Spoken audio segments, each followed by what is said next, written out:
Olá, este é o Cine CL. Na nossa plataforma, nós temos mais de 200 documentários entre brasileiros e internacionais sobre os mais variados temas para você mergulhar neles. Minha dica de hoje é o documentário Liberdade é uma Grande Palavra, do diretor uruguaio Guillermo Rocamora. O filme foi um dos destaques do festival É Tudo Verdade de 2019.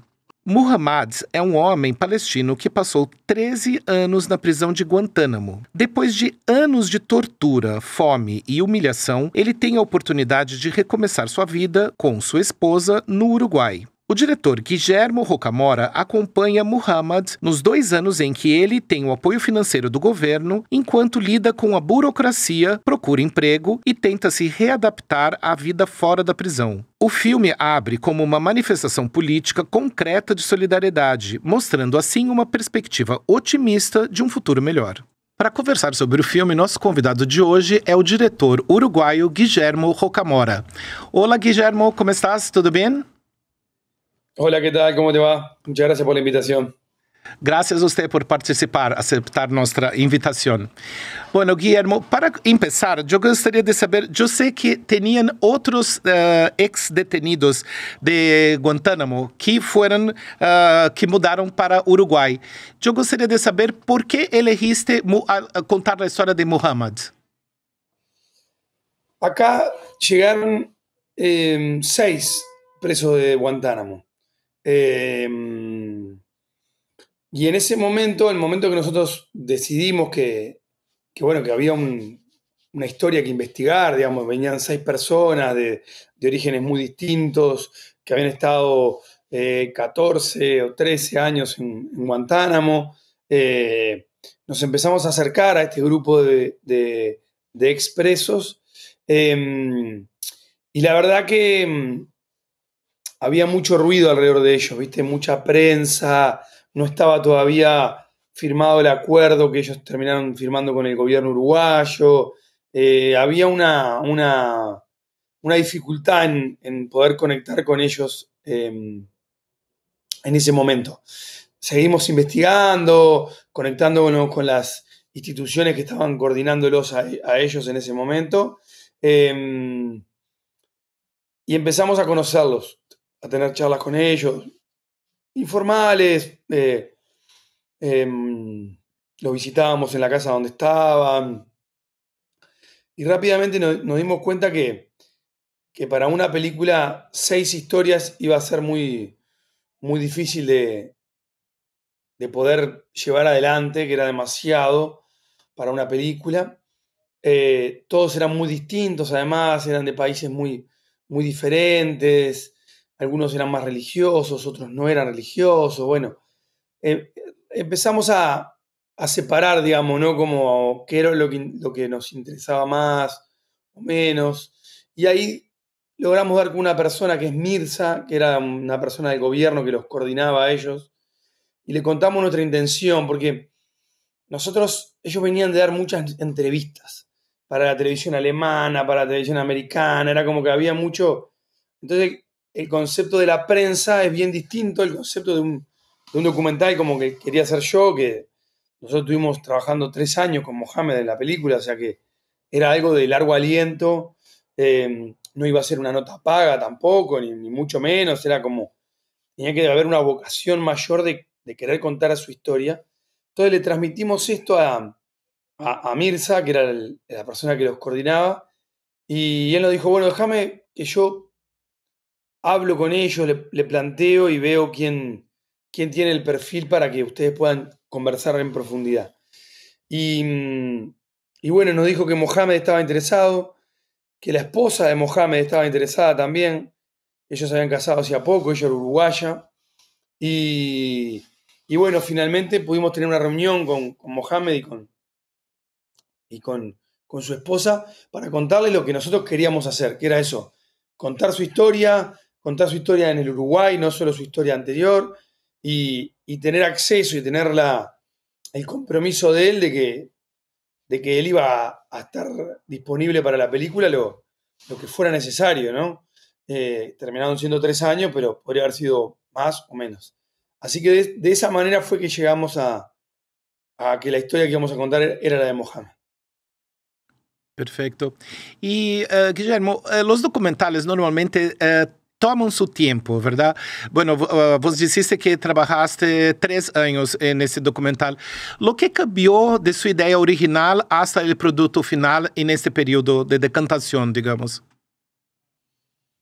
Bueno, cambió bastante.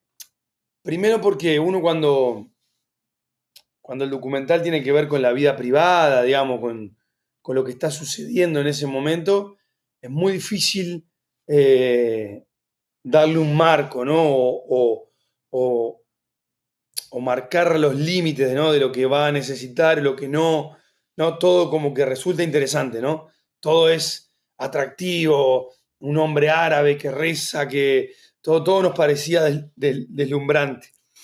Eh, creo que al año de participar de estar trabajando con Mohamed, participamos del Doc Montevideo, que era un festival de documental que había acá en Uruguay, muy, muy, muy interesante, y tenía unos sistemas de tutoría.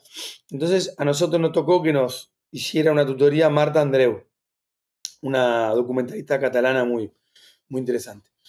Entonces cuando le mostramos el material a Marta y empezamos a hablar de la película, en ese momento no teníamos muy claro, ¿no? Bueno, contábamos sobre Mohamed, quién era, sobre la cárcel, pero la verdad que él estaba como un poco difuso qué era lo que queríamos contar, ¿no? Entonces, en ese momento ella nos dice, bueno, pero ¿de qué va la película? ¿De qué va? ¿De qué va? Y sí, hay un expreso de Guantánamo, un país nuevo que lo recibe, pero ¿de qué va?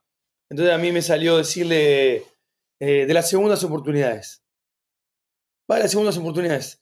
Entonces, dice, bueno, entonces acá el foco es esta nueva oportunidad que está viviendo. No si era terrorista, si no era terrorista, si es religioso o no, eso es secundario. Hoy la línea narrativa que manda es la segunda oportunidad. Y eso fue algo que nos marcó mucho el rumbo, porque ahí separábamos muy claramente lo que sí y lo que no, digamos, ¿no? Que Mohamed sacara el documento, tenía que ver con la segunda oportunidad, el documento uruguayo, que fuera a buscar trabajo, tenía que ver con la segunda oportunidad, que fuera padre. Bueno, era empezar a construir a partir de ahí, de esa gran premisa de esta película es sobre las segundas oportunidades en la vida. Y vaya que sí, para Mohamed salir de Guantánamo era una segunda gran oportunidad en su vida. Sí, por supuesto. Y hablando de segundas oportunidades, un aspecto que me llamó atención en la película es cuando Mohamed parte para procurar trabajo después de los 2 años que el gobierno lo estaba sponsoring.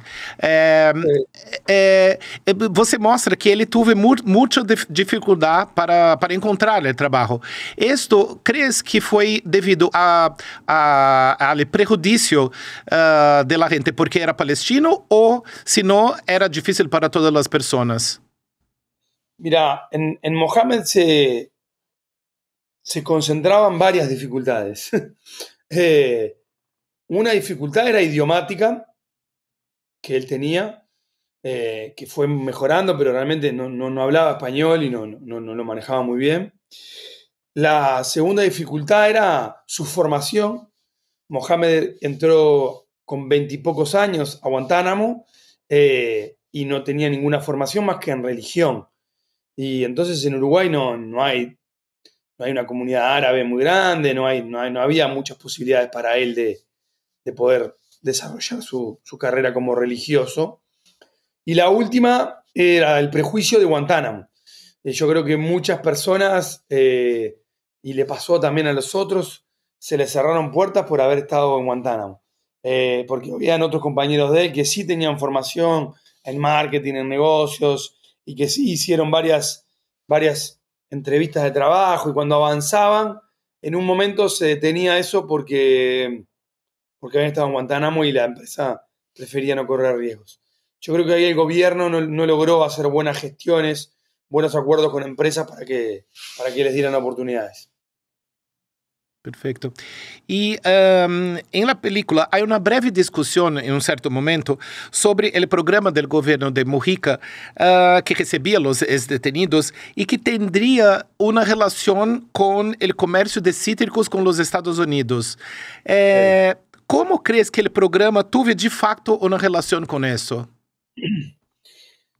A ver, son esas grandes negociaciones o acuerdos que quedan ahí entre los presidentes en este caso, ¿no? Yo creo que Obama estaba teniendo una gran dificultad para poder colocar a los presos de Guantánamo, porque ya habían movido un montón a Europa, en Alemania había, en Turquía había, en Inglaterra había, o sea, como que habían salido un montón, pero bueno, todavía quedaba mucha gente por salir. Y sobre todo, esto nos lo dijo algunas de las fuentes con las que nosotros trabajamos, el acuerdo que Uruguay tenía no les permitía a los expresos irse del país. Entonces, ACNUR, que es la Asociación de Refugiados de Naciones Unidas, no permitía o no estaba de acuerdo con esta norma, entonces no eran refugiados de ACNUR. Porque cuando los refugiados de ACNUR ya hay una base muy grande que tiene que ver con cómo darle la vivienda, cómo darle lo económico, cómo controlarlos, cómo ayudarlos a conseguir trabajo. Hay como todo un programa que los sostiene de una manera muy orgánica, muy trabajada. Entonces ellos no entraron ahí. Entonces terminaron en un programa a medias tintas, raro, donde les pagaban un alquiler, pero no le daban un trabajo. No, tenía dificultades. Y con el tiempo se reveló, porque además eso, el acuerdo ese de las naranjas es algo que revela Mujica un día en una acalorada discusión que tiene sobre las dificultades de ser presidente, y hace casi como una confesión, que él, para poder vender naranjas a Estados Unidos, para poder llevar el comercio, ¿no?, de Uruguay adelante, tuvo que bancarse traer unos locos de Guantánamo, ¿no?, que eso es lo que dice. Y bueno, para mí fue una revelación un poco triste, porque bueno, sentía que no hacía falta tener esa necesidad o ese acuerdo para que valiera la pena traer a estas personas. Pero bueno, son esas cosas que tiene la política, ¿no? Sí. ¿Y cómo fue recibido en general este proyecto en Uruguay? Porque, bueno, por su posición está clara en la propia película, pero en Uruguay en general, ¿cómo fue recibido ese programa del gobierno? Mira, yo creo que al principio hubo una buena recepción del público en general, digamos, ¿no? El Uruguay, yo creo que el Uruguay es un país hecho con inmigrantes, básicamente, y siento que la población está abierta o estaba abierta a este tipo de cosas. Después vinieron también unos refugiados de Siria, del conflicto sirio, en un momento, o sea que me parece que el país tiene una apertura. Lo que pasó después con el tiempo fue que ellos no conseguían trabajo, el programa no les conformaba, entonces empezaron a protestar.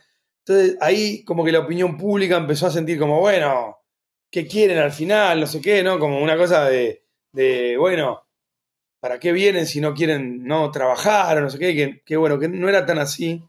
Y empezaron algunas voces un poco disonantes, la derecha se puso en contra también. Bueno, también todo el tiempo se utilizaba la sospecha de si eran terroristas o no. Bueno, eso empezó como un poco a hacer un poco de ruido con el paso del tiempo, pero yo creo que también porque de vuelta no se manejó bien el programa.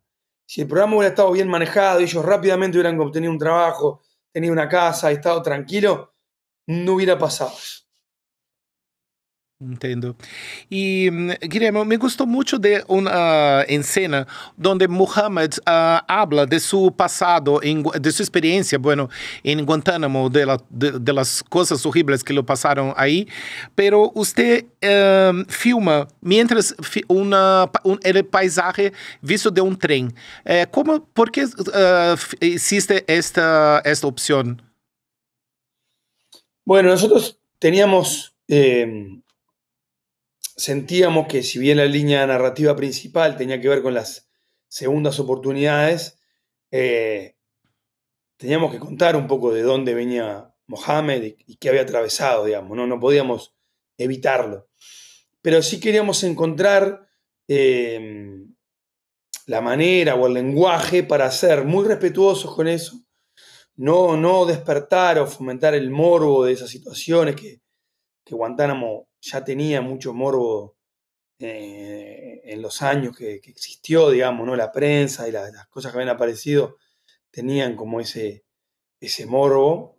Entonces no queríamos caer ahí y encontramos una manera que fue entrevistarlo a él. Como en un día lo entrevistamos largo rato, él nos fue contando. Es uno de los momentos más largos que él utiliza su idioma, además. Fue una entrevista completamente en árabe.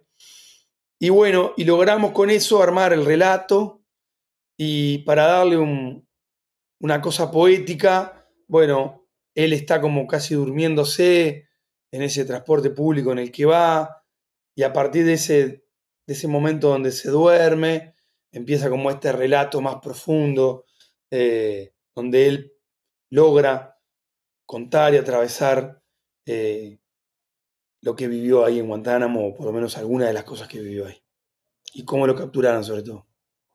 Sí. ¿Y qué importancia tiene a nivel mundial la postura del Uruguay respecto a la acogida de ese tipo de presos, crees? Bueno, yo creo que el Uruguay ha sido siempre un país sensato, por decirlo de algún modo, neutral en los grandes conflictos, ¿no? En la Primera Guerra, en la Segunda Guerra. Creo que hay un espíritu pacifista también, donde, bueno, se intentan colaborar o, o tender la mano para que estas cosas no sucedan. Mujica era un presidente que además de presidente fue preso político muchos años, entonces creo que tenía una sensibilidad especial con estos temas y me parecía muy interesante su postura. Y bueno, creo que el Uruguay tiene eso. Después, no sé, a nivel mundial, la relevancia, Uruguay es un país muy pequeño que generalmente pasan cosas muy laterales acá. Por eso también esta noticia fue, fue de alto impacto para el Uruguay y para la región, te diría. Y creo que la intención de Mujica y de Obama era que Uruguay fuera la puerta en Latinoamérica para recibir más presos, ¿no? Que después se animara a Brasil, Argentina, Chile, y así poder terminar de integrar a una nueva vida, a una sociedad, a estos presos de Guantánamo que no, que bueno, que es un lugar que no tiene mucho sentido que exista. Sí, sin duda. ¿Usted mantuvo contacto con Mohamed después del final de la película? ¿Dónde o qué pasa con él hoy en día? Sí, sí, mantuve el contacto hasta el día de hoy. Mohamed está viviendo en Turquía. Mm. Su esposa es una fuerte militante del Islam en Latinoamérica, como mujer latina, y ha participado y llevado adelante varios programas de religión, y a partir de ahí fue que se contactó con el Ministerio de Religión de Turquía, y bueno, fueron ellos que les abrieron un poco las puertas para que pudieran establecerse allá, y está viviendo en Turquía Ah, qué con sus bueno. hijos. Qué bueno saber. Porque en un momento él dice en la película que quizá le gustaría de vivir a Brasil. Y yo sé que su película es una coproducción entre Uruguay y Brasil. ¿Cómo fue? ¿Cuál es la importancia de esta coproducción para el proyecto? Mira, es una importancia muy grande, primero porque era una coproducción natural. Él, el primer lugar que va a buscar trabajo es a la frontera, del lado brasilero, en Rivera, la frontera de Uruguay con Brasil. Entonces ya a partir de ahí ya estaba marcado que iba a poder necesitar apoyo y filmar ahí, ¿no? Entonces rápidamente se convertía en una película binacional.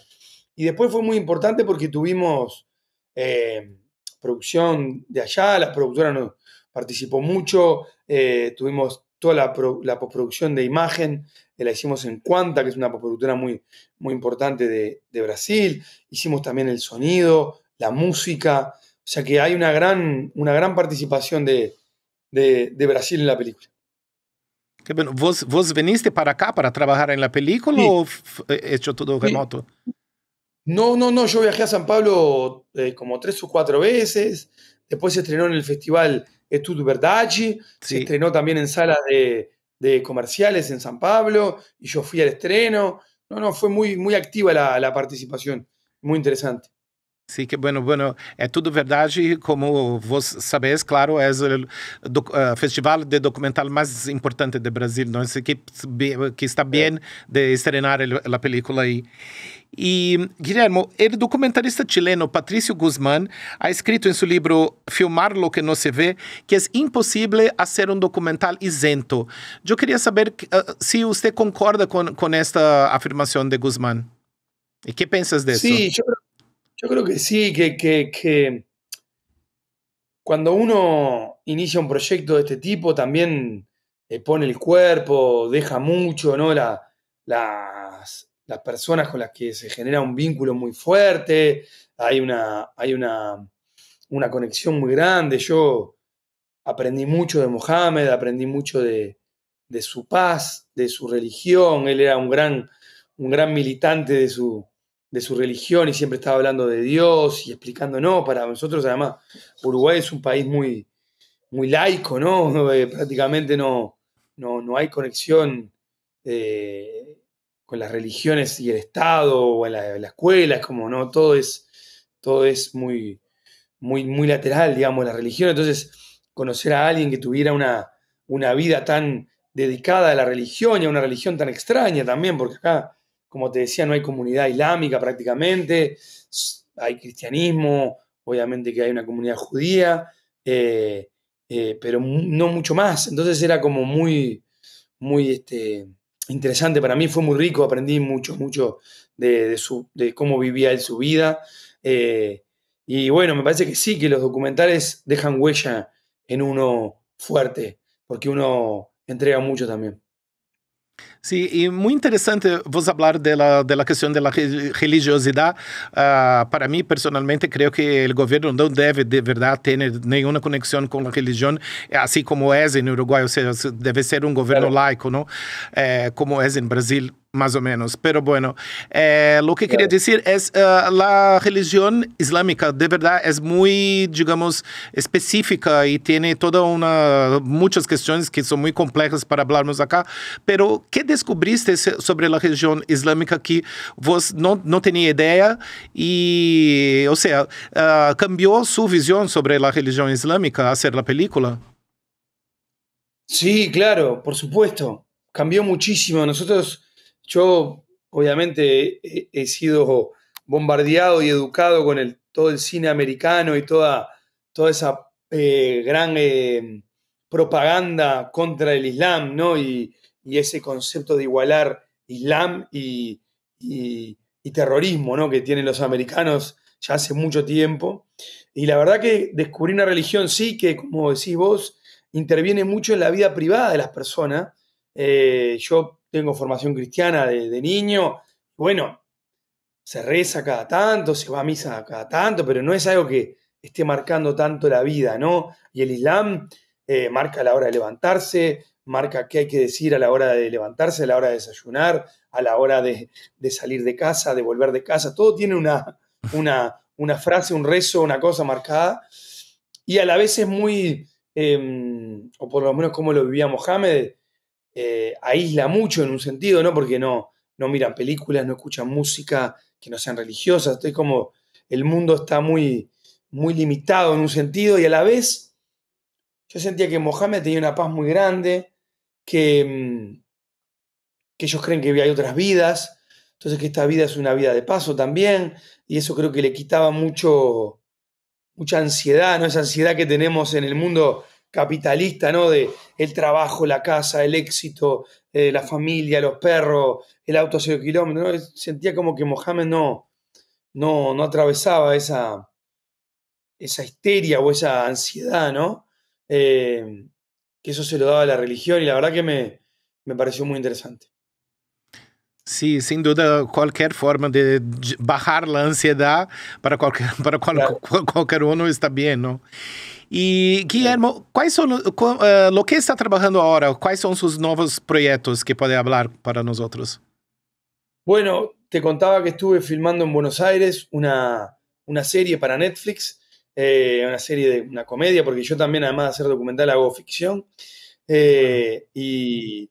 Y bueno, me tiene muy contento. Terminé recién un ensayo documental, diría yo, sobre paternidad, que se llama Ser Padre, que es el material de investigación que estoy haciendo para una ficción que estoy escribiendo sobre paternidad también, que se llama Patria Potestad. Y bueno, esos son los trabajos en los que me estoy viendo involucrado. ¿Y vos eres padre? ¿Por qué Yo, lo interés por eso, por la paternidad? sí, yo soy padre de 2 hijos, Qué y mi bueno. película anterior, que se llama Temas Propios, que es una ficción, mi última película, también es sobre una relación padre-hijo. Es un tema que a mí me interesa mucho. Ah, qué bueno. ¿Y sobre lo que es la serie esa de Netflix que dijiste que Es hiciste en una Buenos Aires? es una comedia sobre un joven que desaparece en el 95 y aparece en el 2025, igual de joven, pero todos sus amigos, toda su familia pasaron 30 años. Ah, qué bueno. Se trata de eso. Sí. Qué bueno. Bueno, vos sabés que las series, tanto las películas quanto las series argentinas hacen bastante suceso acá en Brasil también, entonces está bien. Sí, espero que sí. Esta se llama El tiempo puede esperar. Va a Ah, estar en Netflix. qué bueno. Ok. Bueno, Guillermo, un placer hablar con vos. Poderíamos hablar más tiempo, pero justamente Súper. tenemos que encerrar ahora la transmisión. Pero bueno, muchas gracias. Espero ver sus próximos proyectos en las pantallas por acá, muy Muchas cerca. gracias. Ha sido un gusto para mí siempre poder conversar sobre los proyectos y pensar también cuando pasa el tiempo, también creo que va variando un poco, ¿no? Se va valorizando todo un poco de las cosas que uno ha hecho, así que para mí es siempre un placer. Qué bueno. Bueno, entonces muchas gracias. Saludos. Gracias. Que vuelva al Brasil en breve. Ok.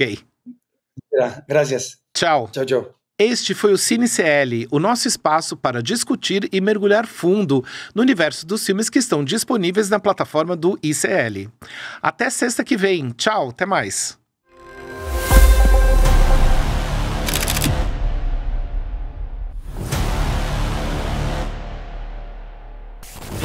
Al Frente Nacional de Resistencia Popular. What if I told you you could live forever? These humpback whales are on a 2,000-mile migration. O futebol é como se algo que estivesse na alma, no sangue, né? Community does not understand. It's been a striking change. He used me as his. We're here in America, fifth generation Chinese American.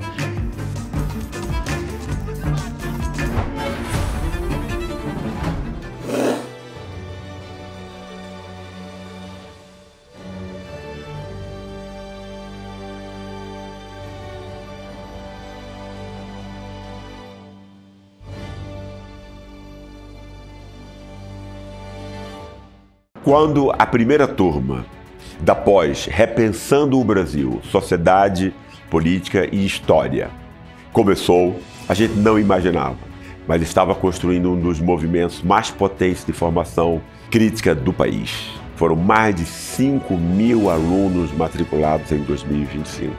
A pós-graduação do ICL, em parceria com a FESP-SP, se transformou em um projeto revolucionário e transformador no Brasil.